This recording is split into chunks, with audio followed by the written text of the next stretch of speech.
నమస్కారం, BTV news కి స్వాగతం. ఈనాటి ముఖ్యాంశాలు. 2 కీలక బిల్లులకు ఆమోదం తెలిపిన ఏపీ శాసన మండలి. అసెంబ్లీ భూముల బిల్లు, గ్రామ వార్డు సచివాలయాల బిల్లులకు ఆమోదం. గ్రామ వార్డు సచివాలయాల పేరు మార్పు. ఏపీ శాసన మండలిలో తిరుమల లడ్డు కల్తీ వ్యవహారంపై చర్చ. ఇరుపక్షాల వాదనలతో శాసన మండలిలో గందరగోళం. ఈ అంశంపైనే మండలిలో కాసేపు హాట్ డిస్కషన్.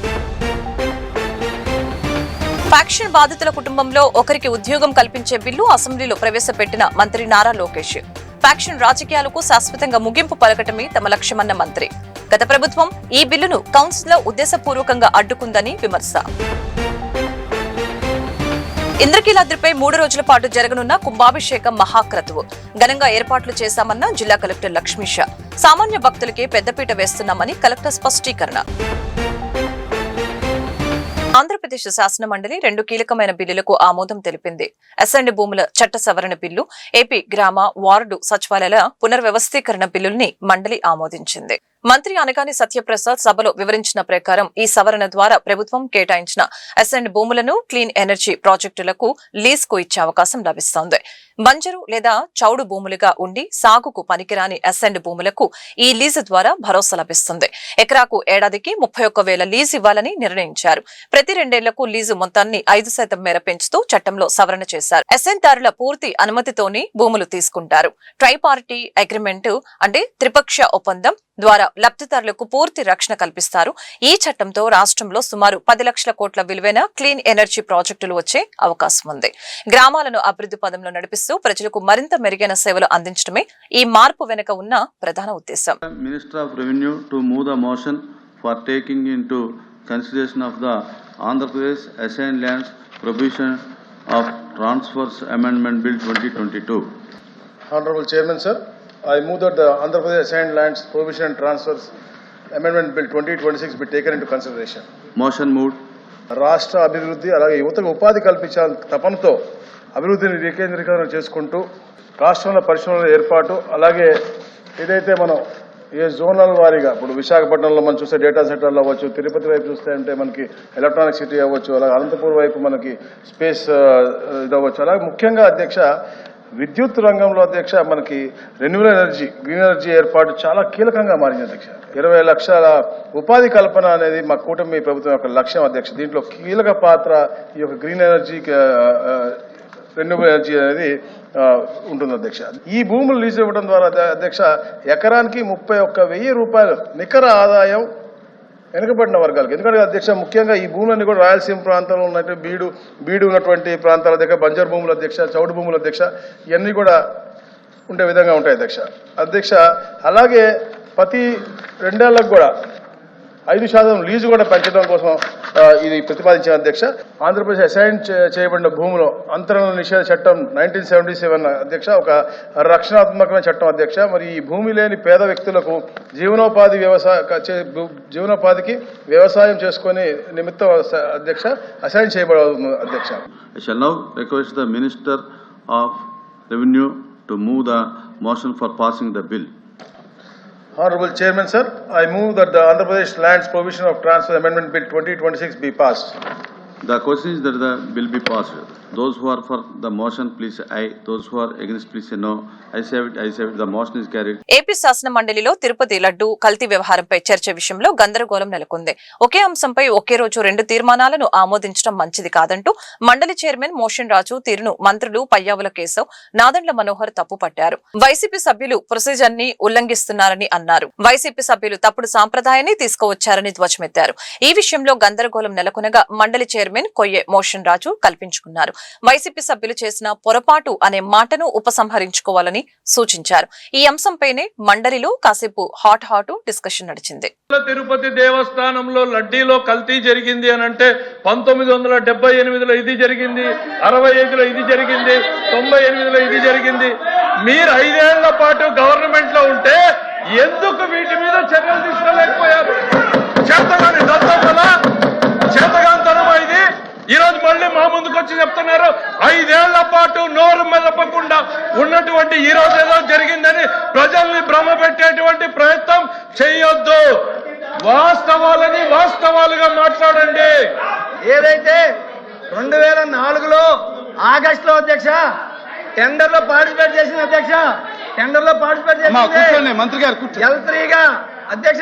L3గా కూర్చోండి Srikanth. Force India Limited Tirupati L3గా వచ్చింది అధ్యక్ష. 117 రూపాయలు 117 రూపాయలు క్యాన్ అయితే, ట్యాంకర్ అయితే 113 రూపాయలు టెండర్లో పార్టిసిపేట్ చేసింది అధ్యక్ష. మేము అడుగుతా ఉన్నాం, మీరు నిజంగా మీకు చిత్తశుద్ధి ఉంటే ఏం జరిగిందో విచారణ చేయాలి. లడ్డూలో కల్తీ జరిగిందా లేదా ఆ ఒక్కటి తప్ప అన్ని మాట్లాడుతున్నారు. సుబ్బారెడ్డి గారు కల్తీ జరిగిందని చెప్తారు, సిబిఐ కల్తీ జరిగిందని చెప్తుంది, సిట్ కల్తీ జరిగిందని చెప్తుంది, చార్జ్ షీట్ లో దోషులు చేరుస్తుంది. 19.5 కోట్లు 19,50,00,000 రూపాయల హవాలా డబ్బు తిరుపతికి వచ్చింది అనేటువంటిది నిర్ధారించింది. ఆ డబ్బు ఎవరికి పోయిందో కూడా తేలాల్సినటువంటి అంశం ఉంది. ఇవన్నీ మాట్లాడకుండా మీరు టెండర్ నిబంధనల్ని సరళీకృతం చేశారు. 4 నిబంధనల్ని సరళీకృతం చేశారు కాబట్టి దోపిడీదారులు రంగంలోకి వచ్చారు. మీరు ఈవో ఏఈఓగా ఉన్న వ్యక్తి టెండర్ అయిన తర్వాత అసలు టెస్టే అక్కర్లేదు అన్నటువంటి నిబంధనలు చేశారు కాబట్టి ఈ రోజు కుట్ర జరిగింది. మీరు ఈ రోజు మళ్ళీ మాట్లాడుతున్నారు సరే కరెక్ట్. నేననేది ఈ రోజు కల్తీకి కారణం ఈ ప్రభుత్వంలో ఉన్నటువంటి వ్యక్తులు గతంలో నిర్లక్ష్యంగా వ్యవహరించడం వలన జరిగింది. ప్లీజ్ మాధవ్ గారు మీరు కంక్లూడ్ చేయాలి. ఈ ప్రపంచంలో ఉండే హిందువులందరికీ నేను చెప్తా ఉన్నాం, తిరుమల లడ్డు ఎప్పుడు కూడా కల్తీ జరగలేదు. నాణ్యత లోపం వల్ల ట్యాంకర్ రిజెక్ట్ అయింది మీ హయాంలో. ఆ ట్యాంకర్ 4 వెనక్కి వచ్చి లడ్డు తయారు చేసింది మీ హయాంలో. రాష్ట్రంలో ఫ్యాక్షన్ రాజకీయాలకు శాశ్వతంగా ముగింపు పలకటమే లక్ష్యంగా తమ ప్రభుత్వం పనిచేస్తుందని, అందులో భాగంగానే ఫ్యాక్షన్ దాడుల్లో ప్రాణాలు కోల్పోయిన వారి కుటుంబంలో ఒకరికి ప్రభుత్వ ఉద్యోగం కల్పించేందుకు చట్టం తీసుకువస్తున్నామని రాష్ట్ర ఐటీ విద్యాశాఖ మంత్రి నారా లోకేష్ స్పష్టం చేశారు.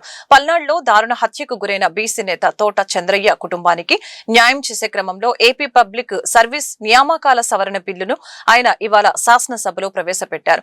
ఈ బిల్లు ఒక వ్యక్తికో పార్టీకో సంబంధించింది కాదని, ఫ్యాక్షన్ రహిత సమాజ నిర్మాణం కొరకు చేస్తున్న ప్రయత్నమని ఆయన పేర్కొన్నారు. గత ప్రభుత్వ హయాంలో ఈ బిల్లును శాసనసభలో ఆమోదించి మండలికి పంపితే అక్కడ ఉద్దేశపూర్వకంగా దానిని తొక్కిపెట్టారని లోకేష్ ఆరోపించారు. ఒక బీసీ బిడ్డకు న్యాయం జరగకుండా అడ్డుకున్నారని, ఆయన నిబంధనల ప్రకారం మరొకసారి ఈ బిల్లును సభ ముందుకు తీసుకువచ్చామని తెలిపారు. ఎన్నో హత్యలు జరిగినాయి. ఆనాడు చంద్రబాబు నాయుడు గారు ఫ్యాక్షన్ కుటుంబంలో అంటే ఒక హత్య జరిగింది ఫ్యాక్షన్ వల్ల, ఆ పిల్లలు తిరిగి ఫ్యాక్షన్ లోకి వెళ్ళకూడని హైదరాబాద్ లో ఎన్టీఆర్ మోడల్ స్కూల్ అనేది ఏర్పాటు చేశారు అధ్యక్ష. ఆ పిల్లల్ని సొంత పిల్లల్ని చదివించే విధంగా, అంటే నాకు కూడా అంత సమయం ఆయన ఎప్పుడు కేటాయించలేదు, కానీ ఫ్యాక్షన్ దాడిలో చనిపోయిన ఎవరైతే ఉన్నారో వాళ్ళ పిల్లల్ని చదివించడానికి గౌరవ ముఖ్యమంత్రి గారు పర్సనల్ తీసుకుని ఆల్మోస్ట్ నెలకు ఒకసారి వెళ్ళి ఆ పిల్లలతో మాట్లాడి కౌన్సిలింగ్ చేసి మీరు ఫ్యాక్షన్ లోకి వెళ్ళొద్దు అని చెప్పడం జరిగింది అధ్యక్ష. భారతదేశ చరిత్రలో ఏ రాజకీయ పార్టీ ఇది చేయలేదు అధ్యక్ష. కేవలం ఒక తెలుగుదేశం పార్టీ ఒక బాధ్యతగా అది ముందలు తీసుకెళ్ళింది అధ్యక్ష. సో ఏ పార్టీ అయినా అవ్వచ్చు, ఏ పార్టీకి సంబంధించిన వాళ్ళు అవ్వచ్చు, కానీ ఫ్యాక్షన్ రాజకీయాలకి ఫుల్ స్టాప్ పెట్టాలి అధ్యక్ష. అధ్యక్ష, ఫ్యాక్షన్ అంటే రాజకీయ హత్యలు అధ్యక్ష. రాజకీయ హత్యలు ఎందుకు చేస్తారంటే ఆ ఒక కుటుంబాన్ని పెద్ద దిక్కు లేకుండా చేయాలి, ఆర్థికంగా కుటుంబాన్ని బలహీనంగా చేయాలి, అప్పుడు మొత్తం కుటుంబం రోడ్డు పైకి వస్తుంది అన్న ఆలోచనతో చేస్తారు అధ్యక్ష. 2019-24 మధ్యలో కూడా ఇలాంటి దాడులు జరిగినాయి అధ్యక్ష. ప్రత్యేకంగా ఒక విషయం, ఒక కేసు గౌరవ సభకి దృష్టికి తీసుకొస్తున్నా అధ్యక్ష.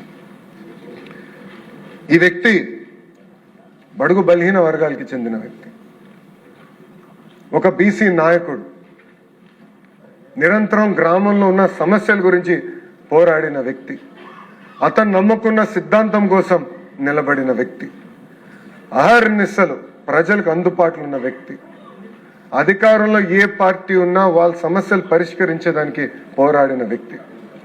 ఆ వ్యక్తి పేరే తోట చంద్రయ్య.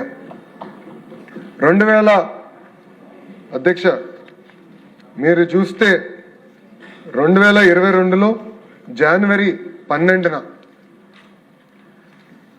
అతన్ని పైన దాడి చేసి నడి వీధిలో అతన్ని పడుకోబెట్టి ఏకంగా మెడపై కత్తి పెట్టి వాళ్ళ నాయకుడు అంటే ఆనాటి పాలకులు 2019 నుంచి 24లో ఎవరైతే అధికారులు ఉన్నారో వాళ్ళ నాయకుడు ఒక్కసారి జై చెప్పు నేను వదిలేస్తానని చెప్తే ద్వాదశ వర్ష నియమం ప్రకారం శ్రీ దుర్గామల్లేశ్వర స్వామి వారి దేవస్థానంలో నిర్వహించే అత్యంత పవిత్రమైన కుంభాభిషేకం మహాక్రతువుకి ఘనమైన ఏర్పాట్లు చేస్తున్నామని జిల్లా కలెక్టర్ డాక్టర్ జి లక్ష్మీషా తెలిపారు.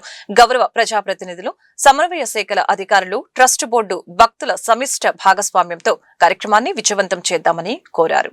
బుధవారం కలెక్టర్ లక్ష్మీషా, ఆలయ chairman Borra Radhakrishna, Gandhi, police commissioner SV Rajasekhar Babu, Vijayawada నగరపాలక సంస్థ commissioner Dhyanachandra, HM EO VK Sena Naik తదితరులతో కలిసి శ్రీ దుర్గామల్లేశ్వర స్వామి వారి దేవస్థానంలో కుంభాభిషేక కార్యక్రమానికి చేస్తున్న ఏర్పాట్లను పరిశీలించారు. ముఖ్యంగా విమాన గోపురం వద్ద చేసిన పనుల్లో నాణ్యత ప్రమాణాలను పరిశీలించారు. తుది మెరుగులు దిద్దేందుకు ఇంజనీరింగ్ అధికారులకు సూచనలు చేశారు. ఘాట్ రోడ్డు, యాగశాల, క్యూ లైన్లు, ప్రసాదం కౌంటర్లు తదితరులని పరిశీలించారు. అనంతరం కలెక్టర్ లక్ష్మీషా మీడియాతో మాట్లాడారు.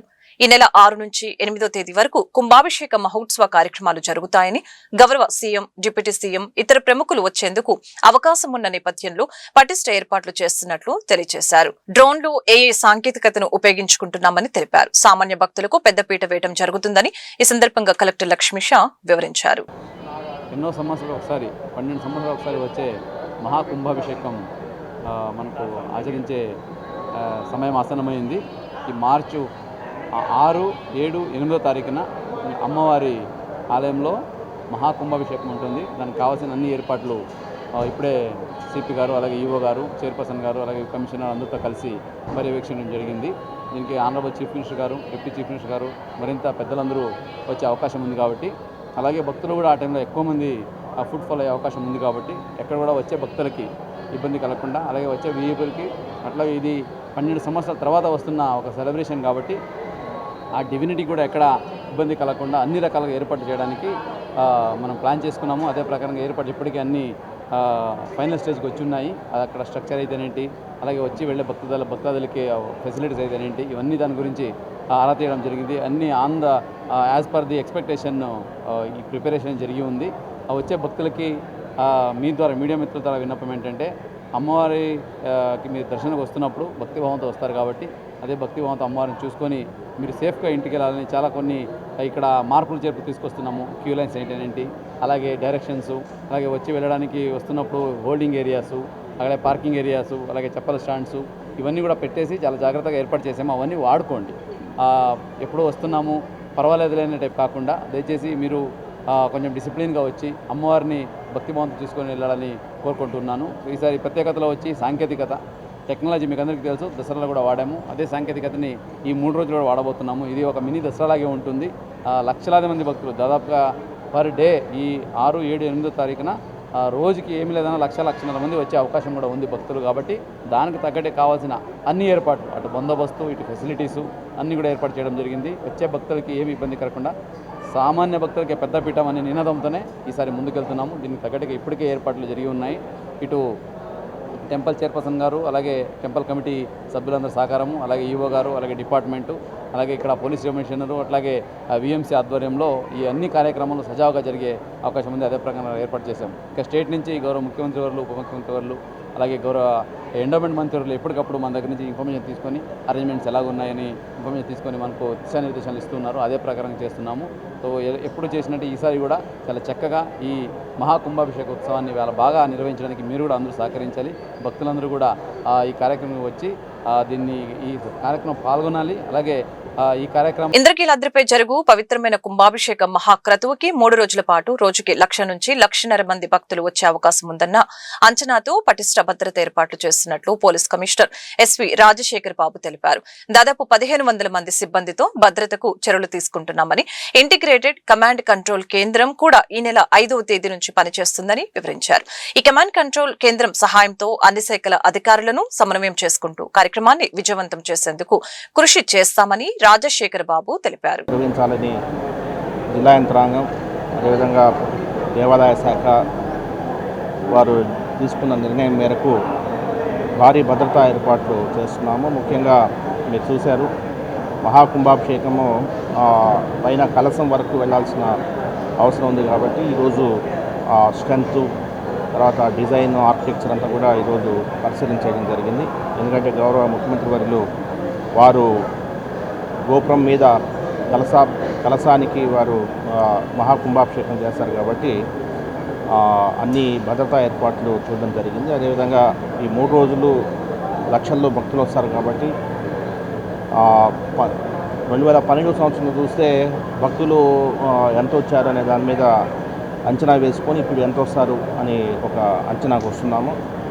దాదాపు 1,00,000 నుంచి 1,50,000 వరకు ఈ 3 రోజులు వచ్చే అవకాశం ఉంది కాబట్టి భద్రతా ఏర్పాట్లు తదనుగుణంగా చేస్తున్నాము. ముఖ్యంగా గౌరవ జిల్లా కలెక్టర్ గారు చెప్పినట్టు సాంకేతికతను ఒకసారి ఉపయోగించడం, ఈసారి విఐపీస్ అనేది లేకుండా విఐపి దర్శనం అనేది ప్రత్యేకంగా లేకుండా ఏర్పాటు చేయమని ఈవో గారిని కోరడం అయింది. అదేవిధంగా ఈసారి మహామండపం ఏదైతే ఉందో ఆ మహామండపము అందులో ఉన్న హోల్డింగ్ ఏరియాస్ కూడా ఈసారి ఉపయోగించుకోవాలని చెప్పేసి నిర్ణయం తీసుకోవడం జరిగింది. ఎందుకంటే హోల్డింగ్ ఏరియాస్ మన దసరా ఫెస్టివల్ మాదిరి అక్కడ కాకుండా ఈసారి కొంత డిజైన్ మార్పు చేస్తూ ఎటువంటి ఇబ్బందులు లేకుండా మనము భద్రతా ఏర్పాటు చేస్తున్నాము. అదేవిధంగా సెక్యూరిటీ ఒక ఇంపార్టెంట్ ఇష్యూ. తర్వాత దాదాపు 1,500 మంది భద్రతా సిబ్బందితో ఈ కార్యక్రమాన్ని సజావుగా నిర్వహించేలాగా అన్ని ఏర్పాట్లు చేస్తున్నాం.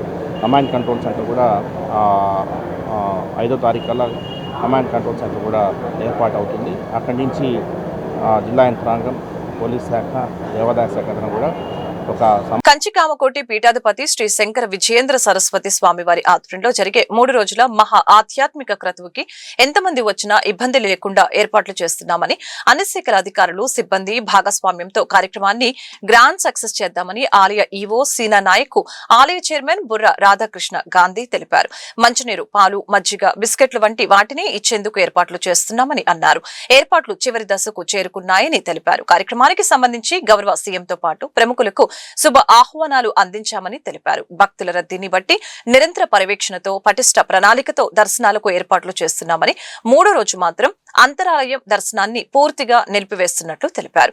ఇప్పటికే ఆర్జిత సేవలను రద్దు చేయడం జరిగిందని తెలిపారు. భక్తులకు ఎలాంటి లోటుపాట్లు లేకుండా ఏర్పాట్లు చేస్తున్నామని అన్నారు. దీనికి సంబంధించి గౌరవ మంత్రివర్యులు, అదేవిధంగా కమిషనర్ గారు, సెక్రటరీ గారితో మీటింగ్ అయిన తర్వాత మనకు స్థానికంగా ఉండే శాసనసభ్యులు వారు, పార్లమెంట్ మెంబర్ వారితో కూడా దీని గురించి చర్చించడం జరిగింది. వారు కూడా మొత్తం ఈ కుంభాభిషేకం అనేది ఒక ప్రత్యేకత కాబట్టి ప్రెస్టీజియస్గా తీసుకొని ఇంద్రకీలాద్రి అమ్మవారికి సంబంధించిన ఏ కార్యక్రమం కూడా దిగ్విజయం కావడానికి ముఖ్యంగా మనకు మూలస్తంభన గౌరవ జిల్లా కలెక్టర్ గారు, కమిషనర్ ఆఫ్ పోలీస్ గారు, అదేవిధంగా మా మున్సిపల్ కమిషనర్ గారు, మా ట్రస్ట్ బోర్డు చైర్మన్ మరియు వారి సభ్యులు అందరి సహకారంతో మరియు మీడియా మిత్రుల సహకారంతో ఏ కార్యక్రమం అయినా కూడా ఇక్కడ విజయవంతం అవడానికి మనం అందరం కూడా కృషి చేయాలని చెప్పేసి ముందుగా మీ అందరికీ కూడా కోరుకుంటూ, ముఖ్యంగా ఈ 3 రోజులు 6, 7, 8, 6వ తారీఖు, 7వ తారీఖు పరిస్థితుల్ని బట్టి భక్తులందరికీ కూడా ఉచిత దర్శనాలు కల్పించాలని, ఆ రోజు ఉదయము ఒకసారి, ఈవినింగ్ ఒకసారి విఐపి దర్శనాలు కల్పించాలని, అదేవిధంగా ఇక్కడ వచ్చే భక్తాదులందరికీ కూడా మంచినీళ్ళు, మజ్జిగ ప్యాకెట్లు, బిస్కెట్స్ వారికి ఎక్కడక్కడ ఇబ్బంది లేకుండా షేడ్ ఏర్పాటు చేయడం కూడా జరుగుతుందని చెప్పేసి తెలియజేస్తున్నాము. ముఖ్యంగా 8వ తారీఖున గౌరవ ముఖ్యమంత్రి వర్యులు, అదేవిధంగా మనకు కంచి స్వామి పీఠాధిపతులు కూడా వస్తారు కాబట్టి ఆ రోజుగా ప్రత్యేకమైన జాగ్రత్తలు తీసుకోవాలని చెప్పేసి కలెక్టర్ గారిని మరియు సిపి సార్ని కూడా రిక్వెస్ట్ చేయడం జరిగింది. ఎందుకంటే ముఖ్యమైన వివిఐపీలు అందరూ కూడా మనకు 8వ తారీఖు ఆదివారం కుంభాభిషేకం సందర్భంగా అందరూ కూడా ఆ రోజు 10 గంటల లోపు ఎక్కువ మంది వస్తారు కాబట్టి ఆ రోజు భక్తులకు కూడా ఇబ్బంది లేకుండా అంతరాలయ దర్శనం ఆ రోజు పూర్తిగా మనము బంద్ చేస్తాము. ఆ అంతరాలయ దర్శనం లేకుండా వచ్చే వివిఐపీకి మాత్రం అభిషేకం చేయించి వారికి దర్శనం కల్పించే విధంగా ప్రయత్నాలు చేస్తున్నాము. ఏది ఏమైనా మినీ దసరాలాగా చేసుకుంటూ ఒకవైపు ఇక్కడ ఉండే పరిస్థితుల్ని దృష్టిలో పెట్టుకొని వచ్చే భక్తాదుల్ని ప్లస్ వివిఐపీలు అందరినీ కూడా సాటిస్ఫై చేయడానికి మేమందరం కూడా కృషి చేస్తామని చెప్పేసి, ఇక్కడ చిన్న చిన్న ఇష్యూస్ ఏమున్నా కానీ దయచేసి నా దృష్టిలో కానీ మరి మీరు చూశారు, ఇది 1 వీక్ నుంచి కూడా మన కలెక్టర్ గారు కానీ, మన కమిషనర్ గారు కానీ, పోలీస్ కమిషనర్ కానీ, మన మున్సిపల్ కమిషనర్ గారు, మా ఈఓ గారు, మా ట్రస్ట్ బోర్డు అంతా కూడా దీని మీద డిస్కస్ చేయడం, పనులు కూడా మీరు చూస్తున్నారు వేగంగా జరుగుతున్నాయి. ఈరోజు వీరు నిన్న మీటింగ్ కాకుండా ఈరోజు కింద నుంచి కూడా పరిశీలన చేసి మన కలెక్టర్ గారు వీళ్ళంతా పైకి వచ్చారు. పైన కూడా ఇప్పుడు మన ఏదైతే మన టెంపుల్ దగ్గర రేపు మన అభిషేకం చేయబోతున్నామో అక్కడ కూడా వెరిఫై చేశారు. ఇప్పుడు ఎలా ఉంది పరిస్థితి ఏంటి, మరి సీఎం గారు వచ్చినప్పుడు అవన్నీ కూడా సిస్టమేటిక్ ఉండాలని వారంతా కూడా వెరిఫై చేశారు. 72 మెట్లు ఉన్నాయి పైకి, అది కూడా వెరిఫై చేశారు. ఇంకా కొన్ని సజెషన్లు ఇచ్చారు మన ఆఫీసర్లు, దాన్ని కూడా మేము వెరిఫై చేస్తాం. ఇంకా కూడా మీకు చూశారు పెయింట్లు గిట్లు అన్నీ కూడా జరుగుతున్నాయి. ఆహ్లాదకరంగా నెంబర్ 1గా ఉండాలి అనే ఉద్దేశంతో ఇంకా మనకుంది ఈరోజు రేపు 2 రోజులే పనిచేస్తానికి. దాని మీద ఫుల్గా మేము వర్క్ చేస్తున్నాం. ఎటువంటి భక్తులకి ఏ ఇబ్బంది లేకుండా ఎంతమంది భక్తులు వచ్చినా 1,00,000 నుంచి 1,50,000 ఎస్టిమేట్ చేస్తున్నాం. దానికి అనుగుణంగా ఏర్పాట్లు చేయమని మన కలెక్టర్ గారు ఆర్డర్ చెప్పారు. వాటర్ కానీ, బిస్కెట్స్ కానీ, పాలు కానీ, మజ్జిగ కానీ కూడా చిన్నపిల్లలు వచ్చినా కూడా చాలా జాగ్రత్తగా మీరు లోగడ జరిగిన మన దసరా ఉత్సవాల్లో, భవానీ ఉత్సవాల్లో మళ్ళీ కేర్ తీసుకుంటాం. అందరితో, అన్ని వర్గాల సిబ్బందితో, మా దేవాలయ సిబ్బందితో పాటు, మన ఆఫీసర్లతో పాటు పోలీస్ సిబ్బంది, రెవెన్యూ అందరిని కలుపుకొని కృష్ణా జిల్లా చిన్నగొల్లపాలెంలో తమకు గల 36 ఎకరాల భూమిని వైసీపీ మాజీ మంత్రి జోగి రమేష్ అనుచరులు అయిన శ్రీనివాసరెడ్డి, ప్రస్తుతం మండల చైర్మన్ మోషన్ రాజు అక్రమంగా రిజిస్ట్రేషన్ చేయించుకున్నారని పశ్చిమ గోదావరి జిల్లా ఉండి సబ్ రిజిస్టర్ ఆఫీస్ నందు అర్ధరాత్రి సమయంలో అక్రమ రిజిస్ట్రేషన్ జరిగిందని ఆవేదన వ్యక్తం చేశారు. పట్టాదారు పాస్ పుస్తకాలు కూడా లేకుండా జరిగిన ఈ అక్రమ రిజిస్ట్రేషన్ పై రాష్ట్ర ప్రభుత్వం సమగ్ర విచారణ జరిపించాలని సీఎం చంద్రబాబు, మంత్రి నారా లోకేష్ తమకు న్యాయం జరిగేలాగా చూడాలని విజ్ఞప్తి చేశారు. విజయవాడ గాంధీనగర్ నందు నిర్వహించిన మీడియా సమావేశంలో పశ్చిమ గోదావరి జిల్లా ఉండి సబ్ రిజిస్టర్ ఆఫీస్ నందు అర్ధరాత్రి సమయంలో జరిగిన అక్రమ రిజిస్ట్రేషన్ గురించి కృష్ణా జిల్లా చిన్నగొల్లపాలానికి చెందిన ఏలూరి రంగబాబు సంచలన నిజాలను బయటపెట్టారు. కృష్ణా జిల్లా చిన్నగొల్లపాలెంలో తమకు గల 36 ఎకరాల భూమిని వైసీపీ మాజీ మంత్రి జోగి రమేష్ అనుచరులు అయిన శ్రీనివాసరెడ్డి అక్రమంగా రిజిస్ట్రేషన్ చేయించుకున్నారని ఆవేదన వ్యక్తం చేశారు. పశ్చిమ గోదావరి జిల్లా ఉండి సబ్ రిజిస్టర్ ఆఫీస్ నందు అర్ధరాత్రి సమయంలో అక్రమ రిజిస్ట్రేషన్ జరిగిందని sub register Veeravalli Suresh, junior assistant Basheera Banu పట్టాదారు పాస్ పుస్తకాలు కూడా లేకుండా ఈ రిజిస్ట్రేషన్ ను పూర్తి చేశారని వాపోయారు. ఈ అక్రమ రిజిస్ట్రేషన్ పై నిరసన కార్యక్రమాలు నిర్వహించినప్పటికీ, ఎంతమంది అధికారుల్ని కలిసినప్పటికీ ఉపయోగం లేకుండా పోయిందని వాపోయారు. తమకు న్యాయం చేయాలని, తమ భూమిని కోల్పోతే తమ కుటుంబం మొత్తం రోడ్డున పడాల్సిన పరిస్థితి నెలకొందని, ఆత్మహత్య శరణ్యమని కన్నీరు మున్నీరు అయ్యారు. సీఎం చంద్రబాబు, మంత్రి నారా లోకేష్ తమకు న్యాయం జరిగేలాగా చూడాలని విజ్ఞప్తి చేశారు. రంగబాబు, మాది కృష్ణా జిల్లా కుర్తేను మండలం చిన్నగొల్లపాలెం గ్రామం అండి, పెడన కాన్స్టిట్యున్సీ. మాకు చిన్నగొల్లపాలెం గ్రామంలో మా 4 ఫాదర్స్ నుంచి వచ్చిన భూమి 36 ఎకరాల భూమి ఉందని మా కుటుంబానికి. మా భూమిని వైఎస్ఆర్సీపీ నాయకులు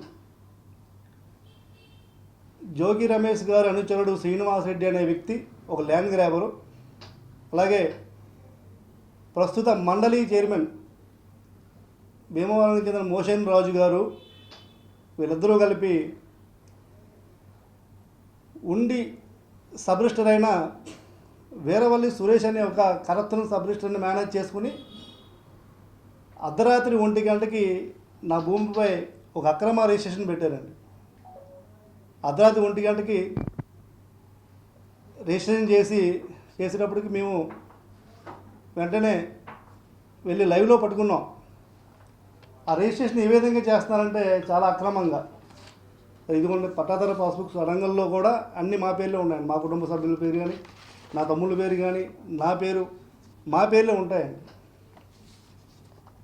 ఇవన్నీ కూడా గవర్నమెంట్ వారు ఇచ్చిన 1B అడంగల్స్ అండి. ఇది నా డాక్యుమెంట్ అండి.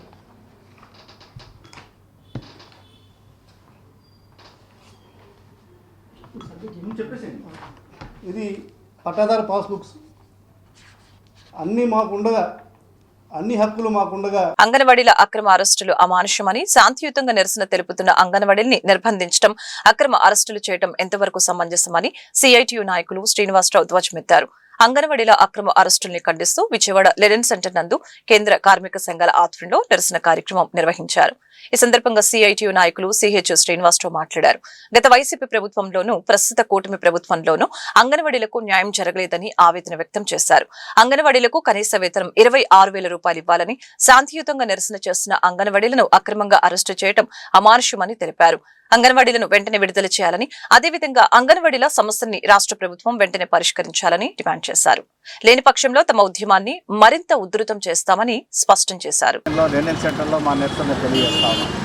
అంగన్వాడీలకి గత 7 సంవత్సరాలుగా ₹1 రాష్ట్ర ప్రభుత్వం పెంచలేదు. గత ప్రభుత్వం, ప్రస్తుతం ఉన్నటువంటి ప్రభుత్వం కూడా అంగన్వాడీల పట్ల చాలా వివక్ష చూపుతున్నటువంటి పరిస్థితి ఉంది. ఈ నేపథ్యంలోనే మార్చి 2వ తేదీన రాష్ట్ర వ్యాప్తంగా అంగన్వాడీ ఉద్యోగులు వేలాది మంది మన ధర్నా చౌక్లో మహాధర్నా నిర్వహించారు. ఆ రాత్రి కూడా బస చేశారు. ఈ నేపథ్యంలోనే ప్రభుత్వం పోలీసుల ద్వారా తెల్లవారుజామున వందలాది మంది పోలీసులు తీసుకొచ్చి చాలా అమానుషంగా నిర్బంధాన్ని ప్రయోగించారు, అరెస్టులు చేశారు. అలాగే మన యూనియన్ రాష్ట్ర అధ్యక్షురాలు బేబీ రాణి గారి చేయి కూడా ఫ్రాక్చర్ అయినటువంటి పరిస్థితి ఉంది. అలాగే మహిళా పోలీసులు గుండు సూదులతో గుచ్చినటువంటి పరిస్థితి ఉంది. రోప్తో పెద్ద ఎత్తున వీళ్ళని అడ్డం కొట్టేటువంటి పరిస్థితి, అలాగే ముసుగులేసి అరెస్టు చేసినటువంటి పరిస్థితి చేశారు. ఇది సరైనది కాదు. ఇట్లాంటి నిర్బంధాన్ని చేయబట్టే గత ప్రభుత్వం ఈరోజు 11 సీట్లకే పరిమితమైనటువంటి పరిస్థితి ఉంది 151 నుంచి. మరలా మీరు కూడా ఈ రకమైనటువంటి పద్ధతులు నిర్బంధం కనుక వ్యవహరించినట్లయితే మీ పరిస్థితి కూడా అదే గట్టి పడుతుందని చెప్పి మేము తెలియజేస్తా ఉన్నాం. అంగన్వాడీలు కోరింది అత్యంత న్యాయమైనటువంటి ఇది. ఒక పక్కన పరివారం మార్చి 2వ తేదీన అంగన్వాడీ ఉద్యోగులు వేతనాలు పెంచాలనే డిమాండ్ మీద చలో విజయవాడ కార్యక్రమాన్ని నిర్వహించారు. పోలీస్ యంత్రాంగం, ప్రభుత్వం కూడా మీ సమస్యల పరిష్కారం చేస్తామనే పద్ధతిలో మీరు ధర్నా చేసుకోమని పోలీసులు చెప్పారు. ప్రభుత్వం ఏమో మీతో చర్చలు జరిపి పరిష్కారం చేస్తామని చెప్పి 3వ తేదీన తెల్లవారుజామున 4:30-5 గంటల మధ్యలో అక్రమంగా అరెస్ట్ చేశారు. ఇంతకుముందు కూడా చాలాసార్లు అరెస్టులు జరిగినాయి, కానీ ఒక కొత్త పద్ధతిలో అరెస్టులు చేశారు. మహిళలు వీళ్ళంతా చుట్టూ తెరగట్టి గుడ్డలు కట్టి, అంటే వాళ్ళని అరెస్టు చేస్తున్న విషయం కూడా ఇంకొకరికి తెలియకూడదు, వీడియోలో రాకూడదు, టీవీ ఫోన్లో కూడా వాటిని క్లిప్పింగ్లు రాకుండా ఉండటానికి వీలుగా ఉండే పద్ధతులు చేశారు. ఒకవైపు ఏమో తాడు కట్టారు, ఇంకో పక్కనేమో గుడ్డలాడ్డం కట్టి అరెస్టులు చేసే పని చేశారు. ఎందుకంటున్నా ఇంత దొంగతనంగా చేయాల్సిన అవసరం ఏమిటని అంటున్నా. వేతనాలు పెంచమని అడిగాము, 7 ఏళ్ళు అవుతుంది వేతనాలు పెరిగి, ఇప్పటి వరకు వేతనాలు పెంచలేదు. తిరువూరు నెమలి శ్రీ వేణుగోపాల స్వామి కళ్యాణ మహోత్సవంలో తిరువూరు ఎమ్మెల్యే వ్యవహరించిన తీరు పూర్తిగా అభ్యంతరకరమైందని, స్వామివారికి అగౌరవమైనదని ఆంధ్రప్రదేశ్ రాష్ట్ర సామాజిక సంక్షేమ బోర్డు చైర్మన్ పోతుల బాలకోటయ్య వ్యాఖ్యానించారు. ఆలయ సాంప్రదాయాలను తుంగలు తొక్కి ఎంపీ కేశినేని శివనాథ్ చేతుల్లో ఉన్న పట్టు వస్త్రాలను లాక్కొని తిరిగి మళ్లీ ఎంపీపై తప్పుడు ప్రచారం చేయటాన్ని తీవ్రంగా ఆయన తూర్పారపట్టారు. బుధవారం విజయవాడలోని సామాజిక సంక్షేమ బోర్డు కార్యాలయంలో ఆయన పాత్రికేయ సమావేశం నిర్వహించారు. ఈ సందర్భంగా బాలకోటయ్య మాట్లాడారు. 2025లో ఆలయ అధికారుల ఆహ్వానం మేరకు ఎంపీ కేశినేని శివనాథ్ సతీ సమేతంగా స్వామివారికి పట్టు వస్త్రాలు సమర్పించారని, అప్పుడు తిరువూరు ఎమ్మెల్యే తలంబ్రాలు సమర్పించారని గుర్తు చేశారు. ఈ ఏడాది సాంప్రదాయం ప్రకారమే ఆలయ అధికారుల ఆహ్వానం మేరకు ఎంపీ వెళ్లారని, ఎంపీ చేతిలో ఉన్న పట్టు వస్త్రాలను బలవంతంగా లాక్కొని ఎమ్మెల్యే పరుగు తీశారని చెప్పారు. ఆలయ ప్రతిష్టతకు, స్వామివారి కళ్యాణ మహోత్సవానికి ఎలాంటి విఘాటం కలగకూడదని ఎంపీ మౌనంగా ప్రజల మధ్య కూర్చొని కార్యక్రమాన్ని విజయవంతంగా జరిపించారని తెలిపారు. ఎన్నికలకు ముందు తిరువూరు ఎమ్మెల్యేకు తిరువూరు ఎల్లలు తెలియవని, ఎంపీ కృషితోనే ఎమ్మెల్యే గెలుపు సాధ్యమైందని చెప్పారు. 100 కొద్ది దళిత నాయకులు ఉన్నా తిరువూరు ఎమ్మెల్యే సీటు మీకు మాత్రమే ఎందుకు ఇచ్చారో సమాధానం చెప్పాలని డిమాండ్ చేశారు. మిత్రులారా, ఒక ప్రధానమైన అంశం గురించి, ఒక సంఘటన గురించి మీ ద్వారా ఈ రాష్ట్రంలో ఉన్న ప్రజలకు కానీ, లేదా మా దళిత కులాల సోదరులకు కానీ, ముఖ్యంగా ఎస్సీ ఎస్టీ కులాల వారికి ఒక వివరణ ఇచ్చేందుకు ఈ మీడియా సమావేశం ఏర్పాటు జరిగింది.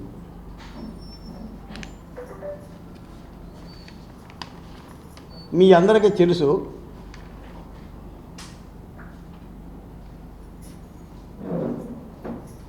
తిరువూరు అసెంబ్లీ నియోజకవర్గం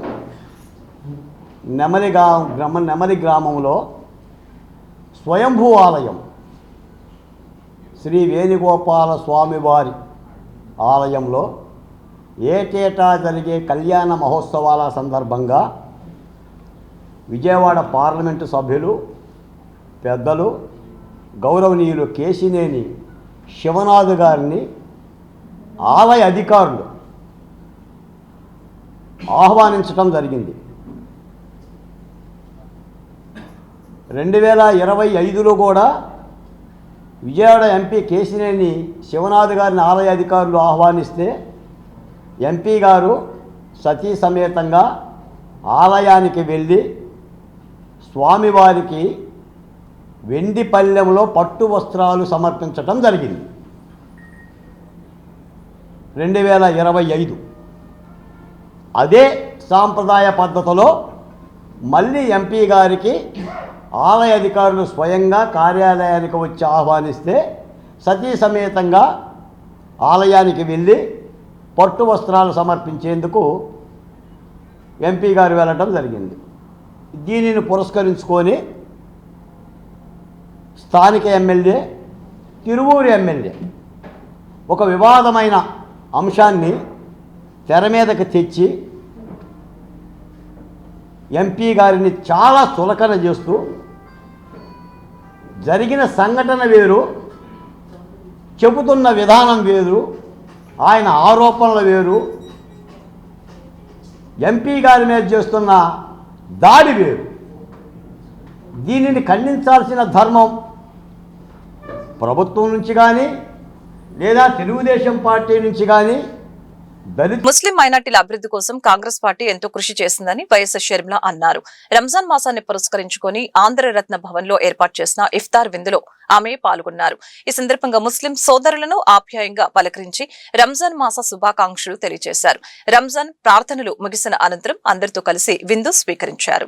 గవర్నర్పేటలోని కాంగ్రెస్ పార్టీ కార్యాలయంలో రంజాన్ మాసాన్ని పురస్కరించుకొని ఇఫ్తార్ విందును ఏర్పాటు చేశారు. ఉపవాసం ఉన్న ముస్లిం సోదరులతో కలిసి కాంగ్రెస్ పార్టీ రాష్ట్ర అధ్యక్షురాలు వైఎస్ షర్మిల ప్రత్యేక నమాజ్ ప్రార్థనలు చేశారు. కార్యక్రమంలో మాజీ ఎమ్మెల్యే మస్తాన్ వలి, నరహరశెట్టి నరసింహారావు, ముస్లిం మహిళలు, మత పెద్దలు పాల్గొన్నారు. ఈ సందర్భంగా షర్మిల మాట్లాడుతూ రంజాన్ శాంతి, సహనం, సేవాభావాలకు ప్రతీక అని తెలిపారు. అల్లా దయ రాష్ట్రంపై ఉండాలని ప్రార్థించారు. ముస్లింలకు వైఎస్ రాజశేఖర రెడ్డి 4% రిజర్వేషన్ కల్పించిన విషయాన్ని ఈ సందర్భంగా గుర్తు చేశారు. వైసీపీ, టీడీపీ పార్టీలు ముస్లింలను దారుణంగా మోసం చేశారని, ముస్లింల హక్కుల కోసం కాంగ్రెస్ ఎంతటి పోరాటానికైనా సిద్ధంగా ఉందని అన్నారు. కార్యక్రమంలో కాంగ్రెస్ పార్టీ నేతలు, మైనార్టీ విభాగ నాయకులు పాల్గొన్నారు. ఇక్కడ కాంగ్రెస్ పార్టీ ఆధ్వర్యంలో మిమ్మల్ని అందరినీ ఇక్కడ చూడడం, మీతో కలిసి ఈ పూట ఈ కార్యక్రమం చేయడం చాలా సంతోషంగా ఉంది. మీ అందరికీ తెలుసు, కాంగ్రెస్ పార్టీ ముస్లిం మైనారిటీల పక్షాన ఉన్న పార్టీ. రాజశేఖర రెడ్డి గారు కాంగ్రెస్ పార్టీ ముఖ్యమంత్రిగా, కాంగ్రెస్ పార్టీ ముస్లింల పట్ల ఎంత చిత్తశుద్ధి ఉందో నిరూపించుకున్నవాడు. 4% ముస్లిం మైనారిటీల కోసం రిజర్వేషన్ తెచ్చిన గొప్ప నాయకుడు రాజశేఖర రెడ్డి గారు. ఆ రిజర్వేషను 4% రిజర్వేషన్ అన్నది దేశంలో ఎక్కడా చేయకముందే రాజశేఖర రెడ్డి గారు సుప్రీంకోర్టు వరకు వెళ్ళి, రాజశేఖర రెడ్డి గారు అయితే 7% తేవాలనుకున్నాడు, కానీ కొట్లాడి 4% అయినా తెచ్చుకోగలిగాడు. దాంతో ముస్లిం మైనారిటీలు ఎంతోమంది బిడ్డలు డాక్టర్లు, ఇంజనీర్లు లాంటి చదువులైతేనేమి, ఉద్యోగాలైతేనేమి రిజర్వేషన్ బేసిస్లో తెచ్చుకోగలిగారు, వాళ్ళ కుటుంబాలను నిలబెట్టుకోగలిగారు. అది కాంగ్రెస్ పార్టీ నిబద్ధత ముస్లిం మైనారిటీల పట్ల. మళ్ళీ ఆ నిబద్ధత ఏ ఒక్క పార్టీ కూడా చూపలేదు. ఒక తెలుగుదేశం అయినా, వైసీపీ అయినా ముస్లింల పట్ల ఎన్నో వాగ్దానాలు చేశాయి తప్పితే. అందుకే చెప్తున్నా, ముస్లిం మైనారిటీల పక్షాన కాంగ్రెస్ పార్టీ ఇప్పుడు కాదు, ఇంతకు ముందే కాదు, ఎప్పుడూ నిలబడుతున్నాం. हम आपके तरफ है, आपके साथ है, आपके साथ थे, आपके साथ है और आपके साथ हमेशा रहेंगे. ये कांग्रेस पार्टी की वादा है आपसे. सलाम. టీటీడీ చైర్మన్ వ్యక్తిగత వీడియోలు సామాజిక మాధ్యమాల్లో వైరల్ కావడాన్ని జడ శ్రావణ్ కుమార్ తీవ్రంగా తప్పుపట్టారు. 32 ఏళ్ల పరిచయం అని చెబుతున్నప్పటికీ ఆ వీడియోలలోని అంశాలు అపవిత్రంగా ఉన్నాయని, తిరుపతి వంటి పవిత్ర క్షేత్రానికి ప్రాతినిధ్యం వహించే వ్యక్తికి ఉన్నతమైన ప్రవర్తన ఉండాలని ఆయన గుర్తు చేశారు. ప్రభుత్వం ఈ విషయంలో మౌనంగా ఉంటే సోషల్ మీడియాలో విమర్శలు ఆగవని, ఇది ప్రభుత్వ ప్రతిష్టకే భంగకరమని హెచ్చరించారు. తక్షణమే స్పందించకపోతే ఉప ముఖ్యమంత్రి పవన్ కళ్యాణ్ సనాతన ధర్మ పరిరక్షణకు కట్టుబడి ఉన్నారని, ఆయన ఈ విషయాన్ని నిష్పక్షపాతంగా పరిశీలించి ముఖ్యమంత్రిపై ఒత్తిడి తెస్తారని ఆశిస్తున్నట్లు పేర్కొన్నారు. ఈయన ఫేక్ వీడియోలు తయారు చేస్తే ఆయన ఎవరో రమేష్ బాబుకి ఆయనకి మదనపల్లికి ఏం సంబంధం? ఆ మదనపల్లి నుంచి ఎఫ్ఐఆర్ ఎట్టు కడతారు? ఆ పోలీసులకైనా బుద్ధి బుర్ర ఏం లేదు. ఎట్లా కడతారు ఎఫ్ఐఆర్? ఏ విధంగా విచారణ చేస్తారు? మదనపల్లి నుంచి వచ్చి తిరుమల వెంకటేశ్వర స్వామి దగ్గర తప్పులు చేసినటువంటి బిఆర్ నాయుడు యొక్క బాధితుడిగా చేసి రిపోర్ట్ తెస్తారా? ఎఫ్ఐఆర్ విచారణ చేస్తారా? ఎట్లా? అంటే వ్యవస్థలు మీ దగ్గర ఉన్నాయి కదా, సోషల్ మీడియా మీ మీ మీ మీ యూట్యూబ్ ఛానల్స్ ఉన్నాయి కదా, మీ దగ్గర ఛానల్స్ ఉన్నాయి కదా. నిన్ను అంటాడు నాకు ఛానల్ ఉంది ఉంటే ఇవన్నీ చేయమన్నారా? కాదండి, ఉంటే ఇలాంటి ఏదో పనులన్నీ చేయమన్నారా?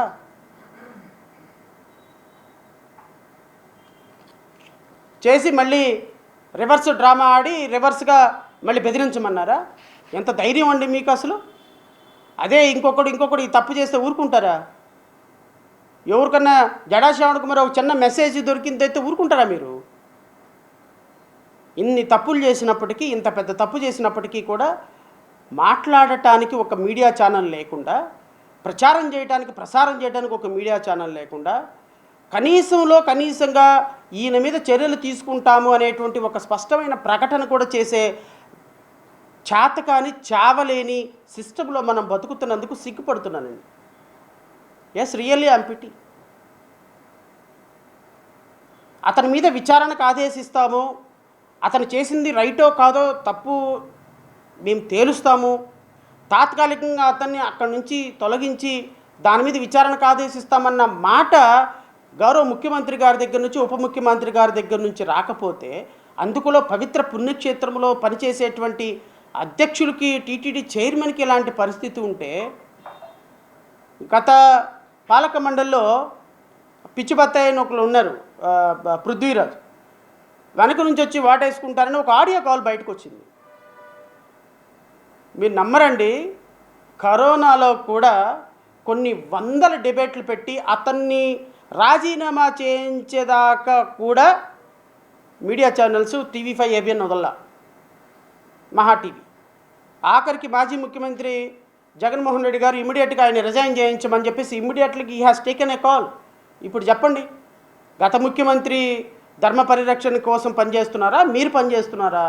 ధర్మ పరిరక్షణ కోసం, వెంకటేశ్వర స్వామి ప్రత్యక్షను కాపాడటానికి. తప్పో రైటో, పృథ్వీ తప్పు చేశాడో, నేను కూడా ఇప్పుడు బిఆర్ నాయుడు గారు తప్పు చేశారో నేను అనటంలో ఆయనే ఒప్పుకున్నాడు.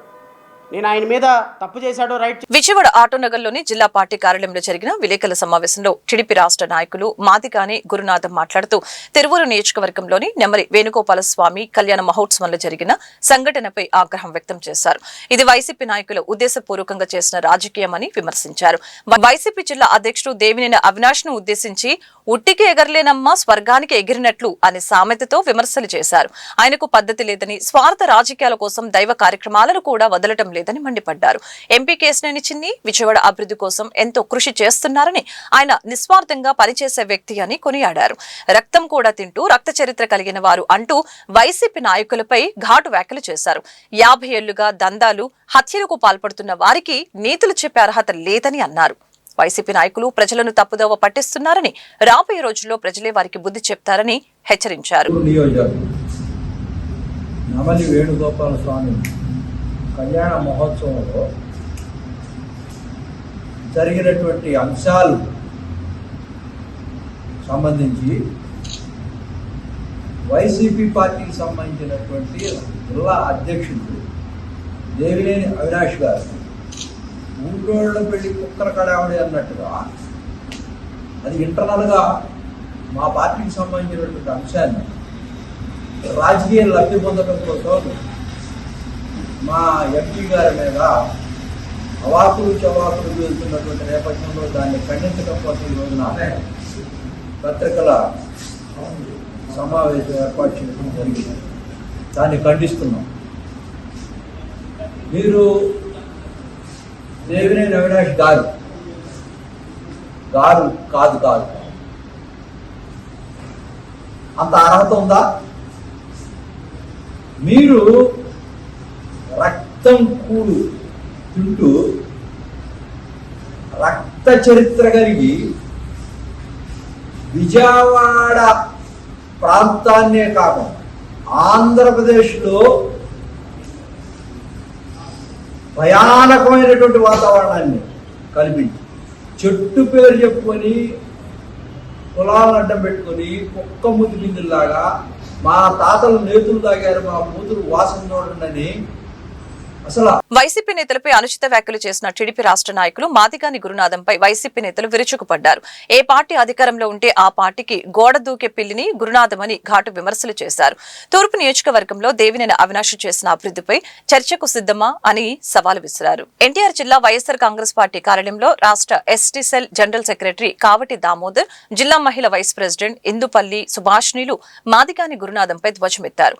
వైసీపీ నేతలను విమర్శించే స్థాయి గురునాథంకు లేదని మండిపడ్డారు. కూటమి ప్రభుత్వం ఏర్పడిన నాటి నుంచి రాష్ట్రంలో అభివృద్ధి శూన్యమని, ఎన్టీఆర్ జిల్లాలో భూదందా, ఇసుక మైనింగ్, పేకాట దోపిడీలు పెరిగిపోయాయని ఆరోపించారు. దేవినేని అంటే జిల్లాలో ఒక బ్రాండ్ ఉందని, అలాంటి వ్యక్తిపై అవాకులు చవాకులు పేలితే తాట తీస్తామని ఈ సందర్భంగా హెచ్చరించారు. ఎంపీ అంటే మట్టి దోచుకోవటం, పేకాట ఆడించడం ఇదే కేసినేని చిన్ని వ్యవహారమని ఆరోపణలు గుప్పించారు. ఎన్టీఆర్ జిల్లా వైఎస్ఆర్ కాంగ్రెస్ పార్టీ జిల్లా పార్టీ ఆఫీసులో మీడియా సమావేశం జరపడం యొక్క ముఖ్య ఉద్దేశాన్ని తెలియపరుస్తున్నానండి. మొన్న ఈ ఎన్డీఏ కూటమి అధికారంలోకి వచ్చిన తర్వాత విజయవాడ నగరంలో కానీ ఆంధ్రప్రదేశ్లో ఏ విధమైన అభివృద్ధి జరగకపోగా, ముఖ్యంగా ఎన్టీఆర్ జిల్లా నుండి 7 నియోజకవర్గాల్లో ఏ విధమైన భూదందా కానీ, ఇసుక మాఫియా కానీ, పేకాట క్లబ్బులు కానీ ఏ విధంగా జరుగుతున్నాయి. అదేవిధంగా ఈ ఎన్టీఆర్ జిల్లా ఉన్నటువంటి తిరువురు నియోజకవర్గంలో మొన్న జరిగినటువంటి నెమల గోపాలస్వామి కళ్యాణ మహోత్సవాల్లో పట్టు వస్త్రాల సమర్పణ విషయమై స్థానిక ఎమ్మెల్యేకి మరి ఎంపీ కేసినేని చిన్ని యొక్క విషయంపై మరి అదేవిధంగా ఇలా ఎన్నో విషయాలపైన మరి ఎన్టీఆర్ వైఎస్ఆర్ కాంగ్రెస్ పార్టీ జిల్లా అధ్యక్షులు శ్రీ దేవినేని అవినాష్ గారు ప్రశ్నించడం జరిగింది. ఆ యొక్క ఏదైతే మరి జరిగిన అభివృద్ధి గురించి కానీ మరి ఏం చేశామని చెప్పుకోలేక, అడిగిన దానికి సమాధానం చెప్పే ధైర్యం లేక, మీడియా ముందుకు వచ్చి చేసిన అభివృద్ధి చెప్పలేక, చేసిందేమీ లేక, అవాకులు చవాకులు చెంచాలతో తెలుగుదేశం పార్టీ ఆఫీసులో టీ కప్పులు కూడా అందిటానికి పనికిరాని వెధవలతో వేస్ట్. మాదిగాని గురునాథం అనేటువంటి వ్యక్తి ప్రెస్ మీట్ పెట్టి దేవినేని అవినాష్ గారి మీద అవాకులు చవాకులు పెడతా ఉన్నాడు. అసలు దేవినేని అవినాష్ గారి పేరు తలవడానికి కానీ, ఆయన కాలి గోటికి కానీ ఈ మాదిగాని గురునాథం సరిపోతాడో లేదో ఒకసారి చదువుకోమని చెప్పి మాదిగాని గురునాథం గారిని నేను కోరుతా ఉన్నాను. ఎందుకంటే ఎక్కడో స్టోవార్టుపురంలో తంటే 3 రాజధానుల పేరిట 1 సంవత్సరం గడిచిన తర్వాత మా 3 రాజధానుల టెంట్లోకి వచ్చి కూర్చున్నటువంటి వ్యక్తి ఈ మాదిగాని గురునాథం. నేనే మా టెంట్ని పెట్టాను, 3 రాజధానులకు మద్దతుగా నేనే ఉన్నాను అని చెప్పి ఆ రోజున మన వైసీపీ కండువా వేసుకొని తిరిగినటువంటి వ్యక్తి నిన్నటి వరకు కూడాను. మరి ఈ పార్టీ గెలవగానే వెంటనే గోడ మీద పిల్లిలాగా ఇటు నుండి అటు దూకేసేసి నీ అవసరాల కోసం నీ కొడుకుని, తప్పుదో దోవలో ఉన్నటువంటి నీ కొడుకు అంటే డ్రగ్స్ కేసుల్లో ఉన్నటువంటి నీ కొడుకుని ఏదో విధంగా దాచుకోవడానికో, లేకపోతే మీరు దోచుకున్న సొమ్ముని 3 రాజధానుల పేరిట నేనే చేస్తున్నాను అంతాన్ని దోచుకున్న సొమ్ముని దాచుకోవడానికి నీ కొడుకు కోసం. వార్తలు ముగించే ముందు ముఖ్యాంశాలు మరొకసారి. 2 కీలక బిల్లులకు ఆమోదం తెలిపిన ఏపీ శాసన మండలి. అసెంబ్లీ భూముల బిల్లు, గ్రామ వార్డు సచివాలయాల బిల్లులకు ఆమోదం. గ్రామ వార్డు సచివాలయాల పేరు మార్పు. ఏపీ శాసన మండలిలో తిరుమల లడ్డు కల్తీ వ్యవహారంపై చర్చ. ఇరుపక్షాల వాదనలతో శాసన మండలిలో గందరగోళం. ఈ అంశంపైనే మండలిలో కాసేపు హాట్ డిస్కషన్. ఫ్యాక్షన్ బాధితుల కుటుంబంలో ఒకరికి ఉద్యోగం కల్పించే బిల్లు అసెంబ్లీలో ప్రవేశపెట్టిన మంత్రి నారా లోకేష్. ఫ్యాక్షన్ రాజకీయాలకు శాశ్వతంగా ముగింపు పలకటమే తమ లక్ష్యమన్న మంత్రి. గత ప్రభుత్వం ఈ బిల్లును కౌన్సిల్లో ఉద్దేశపూర్వకంగా అడ్డుకుందని విమర్శ. ఇంద్రకీలాద్రిపై 3 రోజుల పాటు జరగనున్న కుంభాభిషేకం మహాక్రతువు ఘనంగా ఏర్పాట్లు చేశామన్న జిల్లా కలెక్టర్ లక్ష్మీష. సామాన్య భక్తులకే పెద్దపీట వేస్తున్నామని కలెక్టర్ స్పష్టీకరణ. ఈ వార్తలు ఇంతటితో సమాప్తం. మరొక బులెటిన్ మళ్ళీ కలుద్దాం. నమస్కారం.